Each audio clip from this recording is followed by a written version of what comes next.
किसी भी चीज़ को लेकर चिंता करना छोड़ दीजिए, क्योंकि हमारी चिंता कोई और कर रहा है। इसीलिए आप चिंता छोड़ उस काम पर पूरा फोकस लगा दीजिए जिसे आप अपने जीवन को बेहतर बनाने के लिए करना चाहते हैं।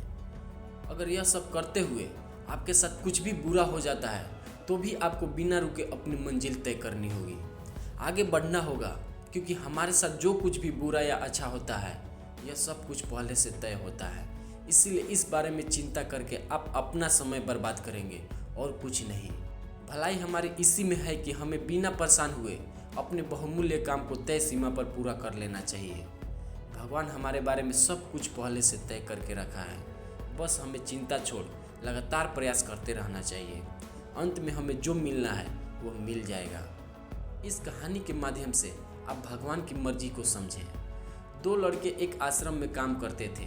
वे दोनों अपने गुरु की दिन रात सेवा करते थे। उन दोनों लड़कों में से एक लड़के की बहन की शादी तय हो गई थी।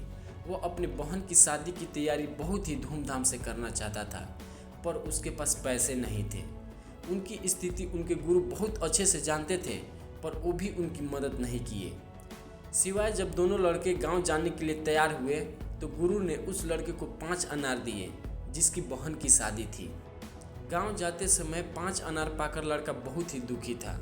उसे तो पैसा की ज़रूरत थी, वो अनार क्या करेगा। उसे अपने गुरु पर बहुत ही गुस्सा आ रहा था। जब दोनों लड़के गांव की तरफ जा रहे थे तो रास्ते में राजा के सैनिक इस बात की घोषणा कर रहे थे कि क्या किसी के पास अनार है, राजा को इसकी बहुत ही ज़रूरी है। हमने बहुत प्रयास किया पर हमें इस क्षेत्र में कहीं भी अनार नहीं मिला। राजा की बेटी बहुत बीमार है, उसे दवा के लिए अनार की ज़रूरत है। दोनों लड़कों ने सोचा, हमें अनार की कोई ज़रूरत नहीं है, ये अनार हम राजा को दे देंगे और उनकी बेटी का अच्छा इलाज हो जाएगा। दोनों लड़कों ने अनार होने की बात सैनिक को बताई।